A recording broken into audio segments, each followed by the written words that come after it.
InsyaAllah kita akan sambung perbincangan kita daripada kitab Faidatul Faraid fil Ilmi Al-Aqaid yang membincangkan berkenaan dengan ilmu akidah Ahlussunnah wal Jamaah aliran Al-Asy'ariyah. InsyaAllah kita sambung pada muka surat yang ke-18 di mana kata penyusun dan pengarang kitab rahimahullahu ta'ala, dan sayogia iaitu yang sepatutnya lah bagi setiap seorang mengetahuikan segala anak Nabi kita Muhammad sallallahu alaihi wasallam. Baik. Jadi kita dah membincangkan dah berkenaan dengan tajuk wajib kita i'tiqadkan bahawa Nabi kita dijalankan pada malam Isra' dan Mi'raj. Itu kita cerita panjanglah. Sebab perbahasan berkenaan dengan perkara tersebut telah dibincangkan secara panjang lebar dalam pengkisahan Isra' Mi'raj. Jadi tuan-tuan maklum tentang kisah Isra' Mi'raj, jadi kita tak perlu cerita panjang. Hari ini kita nak masuk tentang mengetahui anak-anak Nabi SAW. Anak Nabi berapa orang? 7 orang. 3 lelaki, 4 perempuan. Itu yang orang dulu dia buat lagu kan. Anak Nabi kita ada 7 orang, 3 lelaki, 4 perempuan. Dulu ada lagu tu. Sekarang dah tak ada dah lagu tu. Jadi orang sekarang ni kecil-kecil dah diajar dengan nyanyi benda lain. Dah lupa dah nama anak Nabi SAW. Untuk tua kita dulu masa kecil-kecil diajarkan tentang pengenalan tentang keluarga Nabi SAW. Jadi anak Nabi ada 7 orang, 3 lelaki, 4 perempuan. Abdullah, Qasim, Ibrahim, Zainab, Ruqayyah, Ummul Kasum, Fatimah. 7 orang.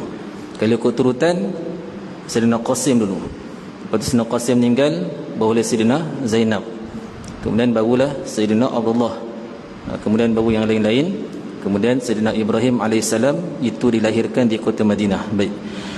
Kata penyusun dan pengarang kitab rahimallahu ta'ala, dan sayogia iaitu sepatutnya lah bagi tiap-tiap seorang, iaitu orang yang mengaku dia beragama Islam, yang beriman kepada Allah Ta'ala dan Rasul, sepatutnya dia mengetahuikan segala anak Nabi kita sallallahu alaihi wasallam. Kena tahu. Kalau kita boleh tahu nama pemain bola, boleh tahu nama artis, boleh tahu nama pelakon, takkan anak Nabi yang 7 orang pun kita tak tahu nama. Itu tak masuk lagi tanya tentang sejarah dia. Kita baru nak tahu nama. Nama pun kalau dah tak tahu, mana kita punya bukti kecintaan kepada baginda Nabi SAW. Sebab tu ulama kata tanda cinta Nabi ni bukan sekadar tahu tentang sirah Rasulullah, tapi kena kenal siapa yang berada di sekeliling Nabi SAW. Kena tahulah siapa anak Nabi, keturunan Rasulullah sampai kepada Sayyidina Adnan itu siapa.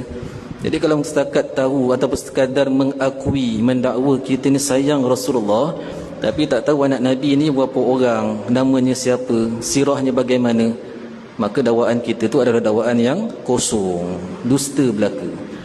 Macam kita kalau sayang seseorang, kita mesti tahu dia ni bapak dia siapa, mak dia siapa, adik-beradik dia berapa orang, kerja apa, siapa bapak saudara dia, semua kita tahu sebab kita sayang dia. Tiba-tiba mengaku sayang Nabi, tak kenal anak Nabi ni siapa. Sebab tu kata penyusun dan pengarang kitab, sepatutnya bagi tiap-tiap orang yang mengaku beragama Islam, yang beriman kepada Allah dan Rasul, sepatutnya dia kena tahu, kenal anak Nabi yang 7 orang ni. Siapa dia? Yang pertama Sayyidina Qasim. Qasim, sebab tu Rasulullah SAW digelarkan sebagai Abul Qasim, bapa kepada Qasim, sebab anak Nabi nama Qasim. Yang ni dilahirkan pada lebih kurang dalam, tak silap saya, 13 tahun sebelum Rasulullah diangkat menjadi Rasul. Ketika mana Nabi berusia 27 tahun kalau tak silap, 13 tahun sebelum diangkat jadi Rasul, lahirlah anak Nabi yang bernama Qasim. Ini yang sulung. Wafat ketika berusia 2 tahun. Dikebumikan di Ma'lah. Jadi tuan-tuan yang pernah menunaikan umrah dekat dengan Mekah, dekat dengan Kaabah ataupun dekat dengan Masjidil Haram, ada satu perkuburan namanya perkuburan Ma'lah, dekat dengan Masjid Jin. Siapa yang sampai Masjid Jin, Masjid Ma'lah tu dekat dah. Lebih kurang sini nak ke kedai depan tu je, tak jauh, jalan kaki dah sampai dah. Baik, perkuburan Ma'lah kita boleh masuk kecuali waktu solat je. Yang boleh masuk tu pula orang lelaki je, orang perempuan tak boleh masuk. Jadi masuk perkuburan Ma'lah, pergi cari dekat atas tu, kawasan atas tu, perkuburan Sayyidatina Khadijah, isteri Nabi SAW. Dikatakan di sebelah maqam Sayyidatina Khadijah itulah kubur anak Nabi Sayyidina Qasim radhiyallahu taala anhu alaihi salam. Baik. Sayyidina Qasim, anak Nabi yang nama Qasim ni meninggal ketika mana berusia 2 tahun. Tak panjang usianya. Anak Nabi yang lelaki semua usia tak panjang. 2 tahun, setahun 8 bulan, tak panjang usianya. Baik. Kemudian dan Sayyidatina Zainab lahir setahun selepas Qasim. Jadi ketika mana Sayyidina Qasim ada lagi, lahir pula Sayyidina Zainab. Sayyidina Zainab ni kira anak Nabi yang sulung lah kalau yang perempuan. Lepas Sayyidina Qasim meninggal, Zainab lah anak yang paling sulung. Zainab ni tuan-tuan, kalau kita baca sirah dah sedih. Dia berkahwin dengan sepupu yang bernama Abdul As. Daripada kecil berkawan, main sekali. Akhirnya usia 11 tahun dikahwinkan oleh Nabi SAW dengan sepupunya yang bernama Abul As. Biasalah orang dulu-dulu kahwin muda tu biasa. Kita orang Melayu pun macam tu juga kan. Atuk-atuk kita 12, 13 tahun, 14 tahun, 15 tahun dah kahwin dah. Jadi biasalah adat orang Arab ni memang 11, 12, 13 dah kahwin dah.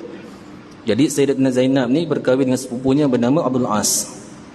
Bila sampai ajaran Islam, Allahumma salli ala sayyidina Muhammad, Sayyidina Zainab ni masa tu dia kecil lagi. Tapi akhirnya dia masuk Islam. Dia masuk Islam. Tapi suami dia tak masuk Islam.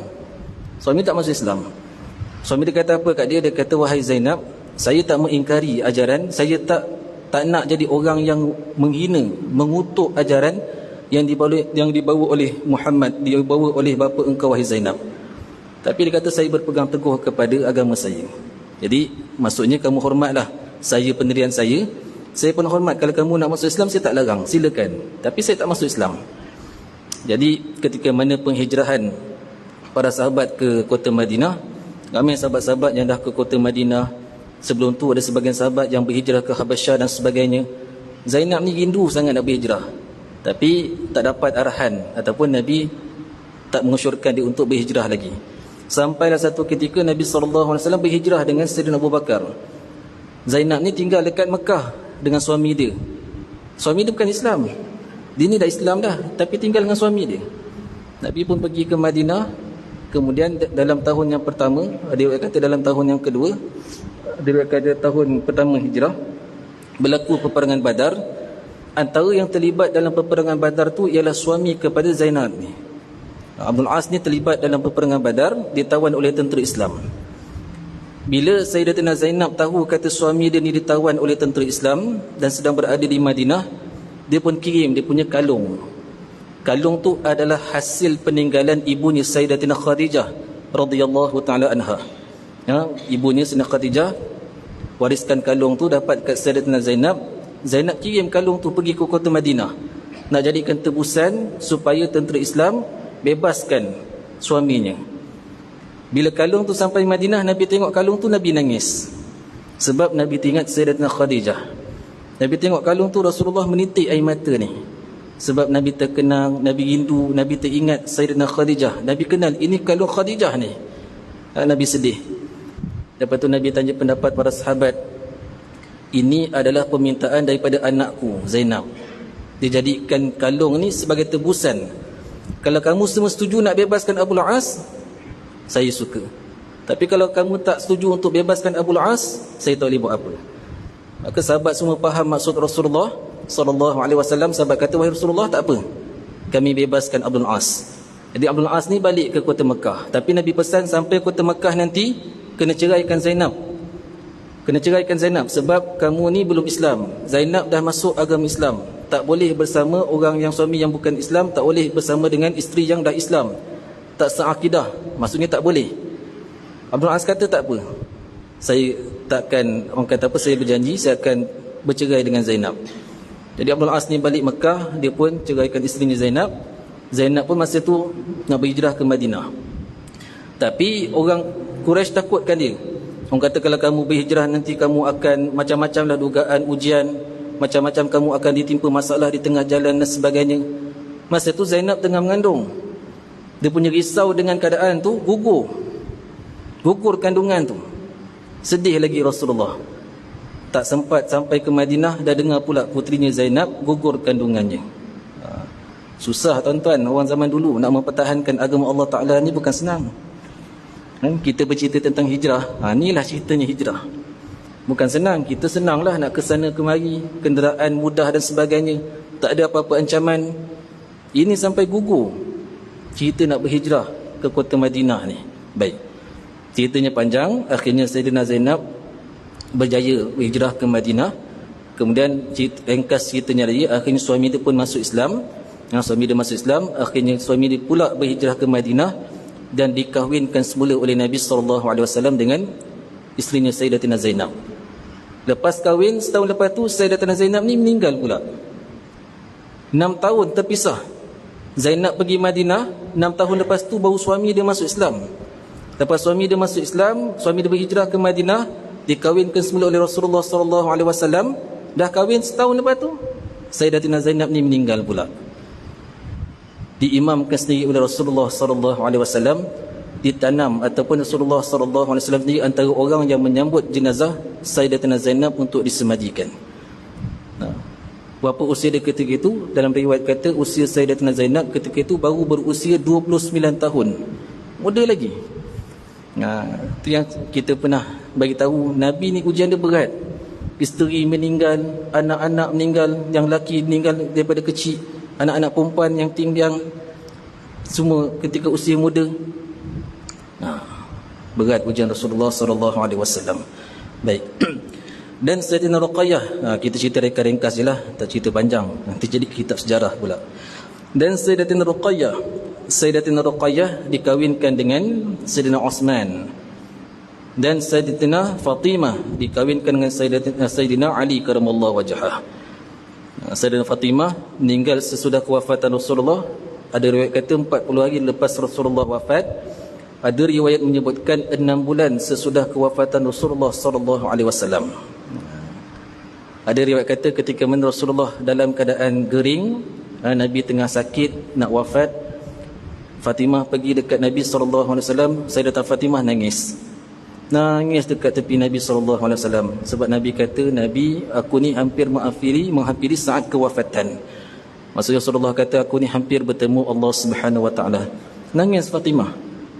Lepas tu Nabi kata, wahai Fatimah, janganlah kamu sedih, kerana kamulah orang pertama yang akan menyelusuri aku daripada ahli keluarga aku. Maknanya lepas aku wafat ni, kata Rasulullah, kamulah yang akan mengikuti ataupun menyelusuri aku. Senyum Fatimah. Senyum dia. Lupa kata ada anak Hasan dan Husin, Zainab, Ummul Kalsum. Lupa kata ada suami Sayyidina Ali. Tapi senyum gembira sebab Nabi kata, engkaulah orang pertama yang akan pergi sesudah kewafatan aku. Suka dia. Itu orang yang cinta Nabi SAW. Lupa habis sebab terlalu sayangkan Nabi SAW. Jadi sesudah Rasulullah wafat, ada riwayat kata 40 hari lepas tu wafatlah Sayyidatina Fatimah.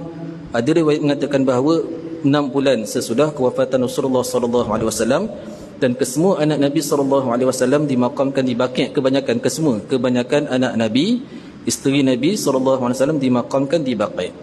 Kecuali Qasim tadi di Ma'lah, Ibrahim di Baqi' juga. Baik. Kemudian Allah SWT Sayyidatina Ummul Kalsum. Ummul Kalsum ni pun dikahwinkan dengan Sayyidina Osman. Lepas Ruqayyah wafat, Nabi kahwinkan Sayyidina Osman dengan anak yang bernama Ummul Kalsum. Sebutannya betul kata guru saya Kulthum. Ummu Kulthum, bukan Kalsum, Kulsum. Tapi orang Melayu sebut Kalsum, tak apalah. Baik. Ummul Kalsum ataupun Ummu Kulthum, dia berkahwin dengan Sayyidina Osman sesudah kewafatan Sayyidatina Ruqayyah radhiyallahu taala anha. Maka Sayyidina Osman digelarkan sebagai Dzun Nurain, orang yang mempunyai 2 cahaya. Sebab dia dapat Ruqayyah, lepas Ruqayyah wafat, dia kahwin pula dengan Sayyidatina Ummu Kulthum radhiyallahu taala anha. Dan Sayyidina Abdullah, dan ialah iaitu Abdullah ini dilaqabkan, digelarkan dengan At-Tayyib dan At-Tahir. At-Tayyib maksudnya yang baik, bagus. At-Tahir yang suci, bersih. Kenapakah Abdullah digelarkan dengan At-Tayyib, At-Tahir? Sebab Abdullah adalah anak lelaki Rasulullah SAW ataupun anak pertama Nabi yang lahir sesudah Rasulullah diangkat menjadi Rasul. Qasim sebelum Nabi jadi Rasul. Zainab sebelum Rasulullah jadi Rasul. Yang lain semua sebelum Rasulullah diangkat jadi Rasul, kecuali Abdullah Ibrahim diangkat jadi sesudah Rasulullah menjadi Rasul. Tapi Sayyidina Ibrahim ni lahir lepas Nabi diangkat jadi Rasul. Anak pertama yang lahir sesudah Nabi jadi Rasul ialah Sayyidina Abdullah. Maka digelarkan Abdullah ni dengan At-Tayyib ataupun At-Tahir, yang suci, bersih. Dan Sayyidina Ibrahim maqamnya di Baqi'. Tuan-tuan pergi Baqi', tengok ada satu kawasan, satu perkuburan. Kubur tu pendek je. Saya tak buat handset. Kalau buat handset saya boleh tunjuk. Batu nisan dia besar. Lepas tu dah condong dah. Itulah kubur Sayyidina Ibrahim alaihissalam radhiyallahu ta'ala anhu. Ketika mana wafatnya Sayyidina Ibrahim, anak Nabi, jadi gerhana matahari. Tapi Nabi pesan gerhana itu bukanlah disebabkan matinya seseorang ataupun apa-apa. Nabi kata melainkan gerhana adalah kerana kuasa Allah Subhanahu Wa Taala. Maka Nabi perintahkan bila gerhana kena solat gerhana. Bukan kita bila kata gerhana itu sebab kematian orang ni, sebab kematian orang ni, tidak. Nabi ajarkan begitu. Baik. Dan sekalian mereka itu ibunya Sayyidatina Khadijah Al-Kubra, melainkan Sayyidina Ibrahim, maka itu ibunya Maryah Al-Qibtiyah radhiyallahu anhum ajma'in. Sayyidina Ibrahim sahaja yang ibunya Maryah Al-Qibtiyah radhiyallahu ta'ala anhum ajma'in. Baik. Saya dah pergi dah tengok rumah Maryah Qibtiyah ni. Kat dalam rumah itulah dilahirkan anak Nabi yang bernama Ibrahim alaihissalam radhiyallahu ta'ala anhu. Baik. Pergilah kalau kita ada kesempatan, pergilah kota Madinah, ziarahlah tempat-tempat sejarah, tempat-tempat yang menjadi saksi kelahiran insan-insan mulia, anak-anak, cucu-cucu Nabi SAW. Baik. Pergilah Madinah, sampai sekarang masih lagi banyak tempat-tempat sejarah. Cucu Rasulullah yang bernama Fatimah Nabawiyah, ada lagi masjidnya, ada lagi rumahnya, ada lagi telaganya. Telaga Rasulullah SAW pun banyak lagi di kota Madinah. Tempat-tempat kelahiran anak-anak Nabi, cucu-cucu Nabi masih banyak lagi di Madinah. Cuma kita nak kena carilah orang yang tahu tempat tu. Kalau kita cik mutawif yang senang cerita je, memang dia tak nak tunjuk kita. Sebab banyaklah kerja dia nanti nak kena bawa kita. Tapi kalau kita bawa ataupun kita bersama dengan mutawif yang memang suka tempat sejarah, untunglah kita. Jadi antara rezeki yang saya dapat, mutawif yang suka dengan tempat sejarah ni, maka terbawa pergi tengok. Dan ada pelajar kita dekat sana yang memang mahir dengan tempat-tempat sejarah di Madinah. Jadi saya kalau setiap kali pergi itu memang berhubung dengan ada pelajar Madinah dekat sana, memang ditunjukkan tempat-tempat sejarah. Jadi salah satu lokasi yang ditunjukkan kepada kami ini ialah lokasi rumah Sayyidatina Maryah Al-Qibtiyah, dan dikatakan di situlah lahirnya anak Maryah Qibtiyah ataupun anak Nabi SAW yang bernama Ibrahim. Ibrahim ni pun umur tak panjang, setahun 8 bulan, lepas tu wafat. Sedih Nabi SAW. Jadi zuriat Rasulullah SAW lahir daripada titisan anak Rasulullah di kalangan wanita, iaitu Sayyidatina Fatimah. Yang lain tak ada. Yang laki dah meninggal daripada kecil. Sayyidatina Zainab ada anak tapi meninggal kecil juga. Sayyidatina Zainab ada anak tapi meninggal kecil. Jadi keturunan Rasulullah SAW yang sampai kat kita ni semuanya daripada jalur Sayyidatina Fatimah, ataupun lebih tepat daripada cucu Rasulullah Sayyidina Hasan dan Sayyidina Husin radhiyallahu ta'ala anhumah. Baik. Berapa dah cucu Rasulullah sekarang, keturunan Rasulullah ramailah.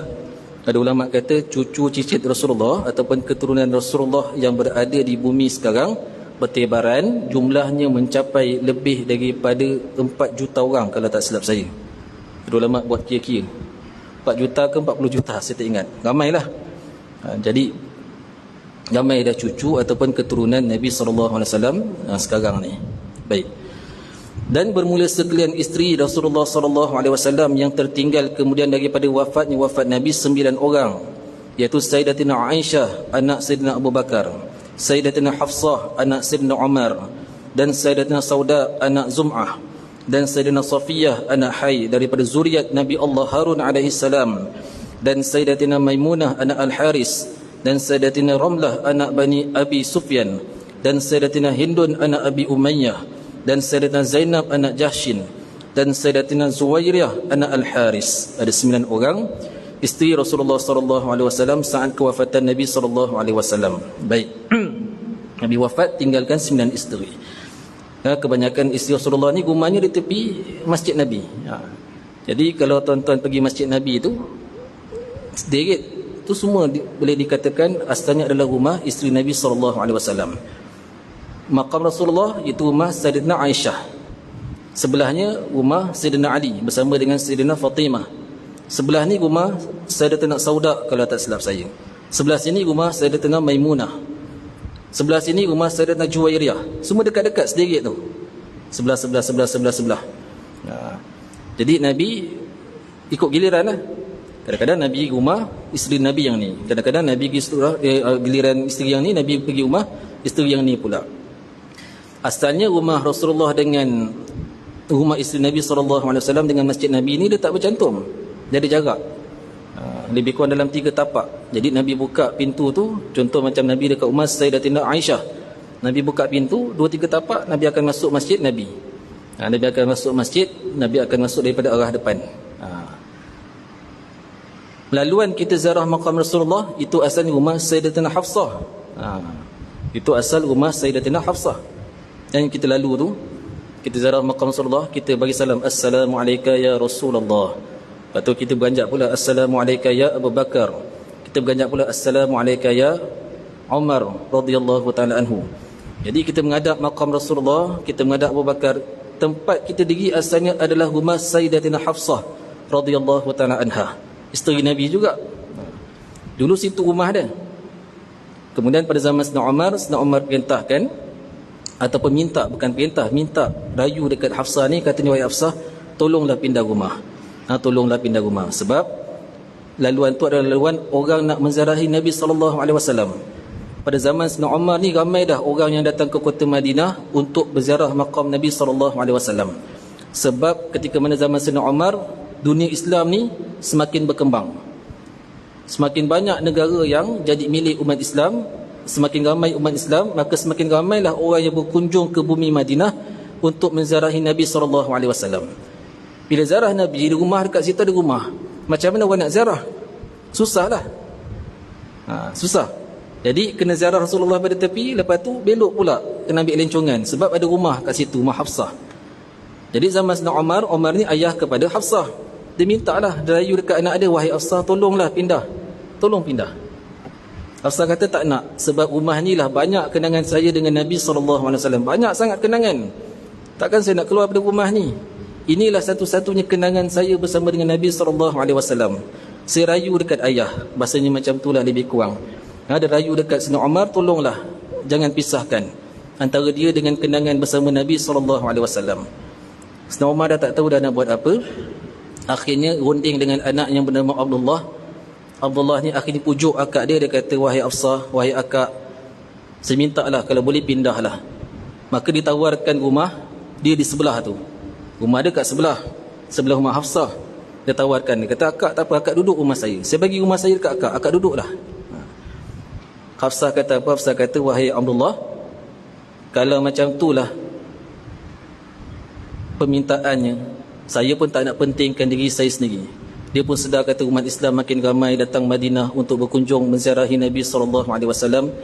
Dia pun rasa tak nak pentingkan diri sendirilah. Sebab walaupun kenangan tu banyak, dia pun sedih untuk meninggalkan rumah bersama dengan Nabi SAW. Tapi memikirkan tentang ramai orang yang nak ambil manfaat ziarah Nabi SAW, dia kata tak apalah, saya keluar daripada rumah ni. Dia pun setuju untuk pindah rumah Abdullah, adik dia. Tapi dia kata dengan syarat, tolong buatkan saya satu tingkap. Daripada tingkap tu, tiap-tiap hari, tiap-tiap waktu saya boleh tengok Rasulullah SAW. Jadi tuan-tuan pergi Madinah, pergi Masjid Nabi, lalu kawasan nak ziarah maqam Nabi tu, perasan tak di sebelah kanan tu ada tingkap tu buka? Perasan kan? Itulah rumah Abdullah yang diserahkan kepada Sayyidatina Hafsah.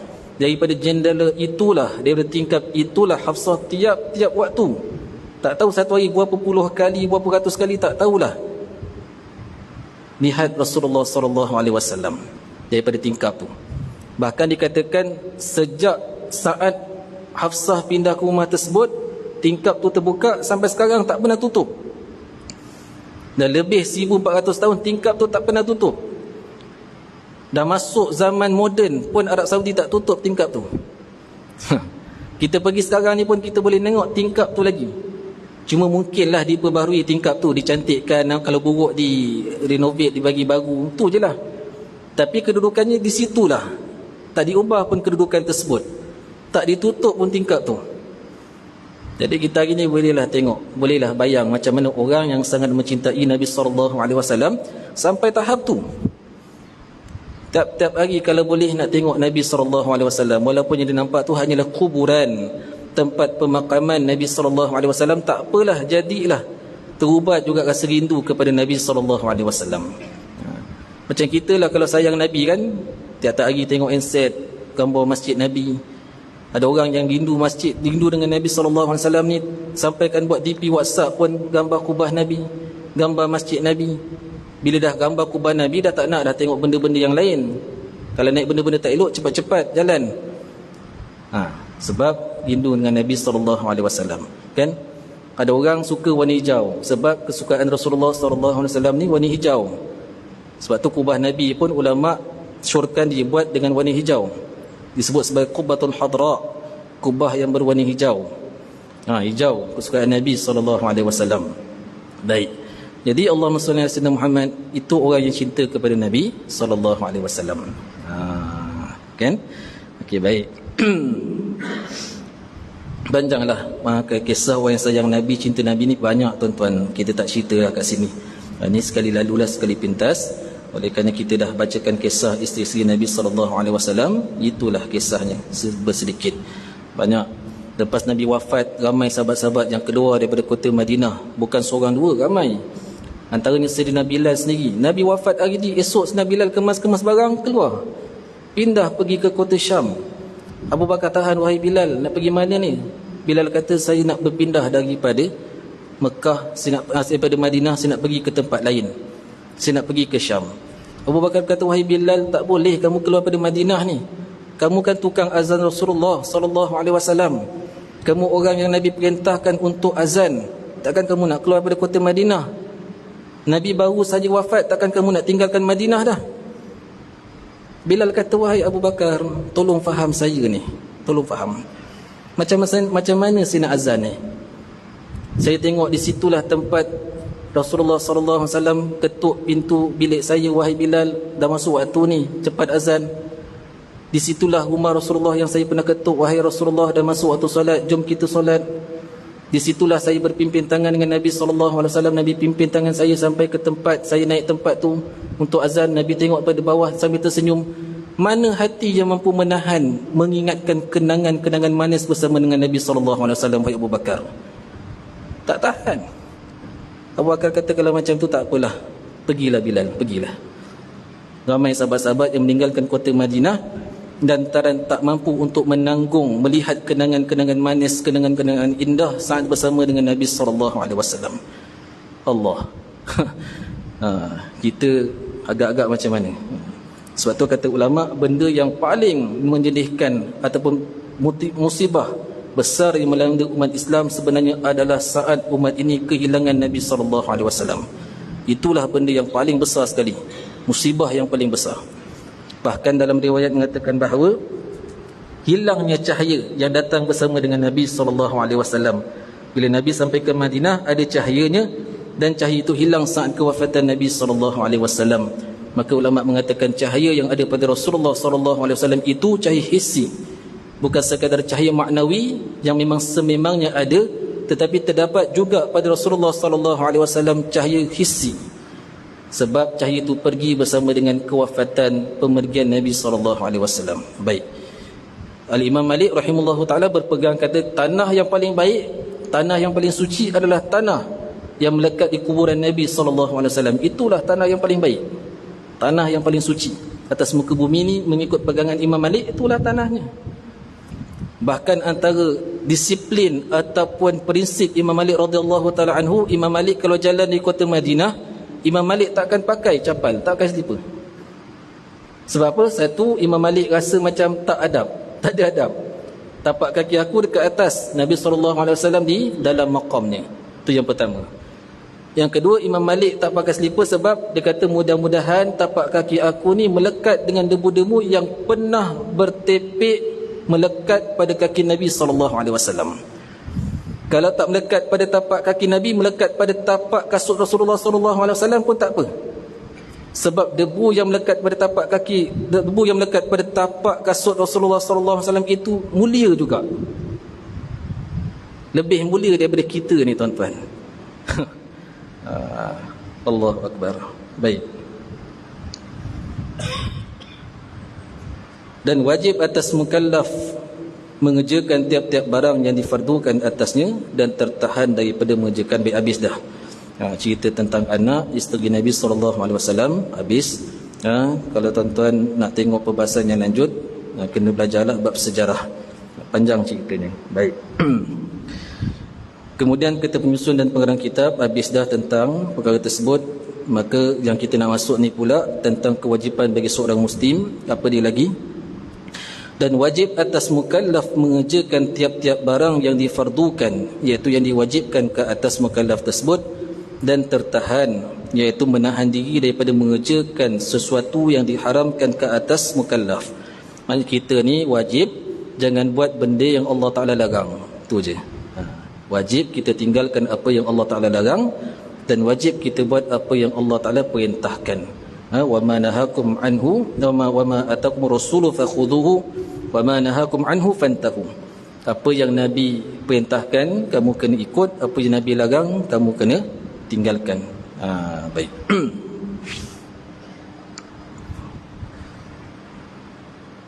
Maka wajib atas seorang muslim menyuruh dengan ma'ruf, iaitu dengan berbuat baik, dan menegahkan daripada mungkar.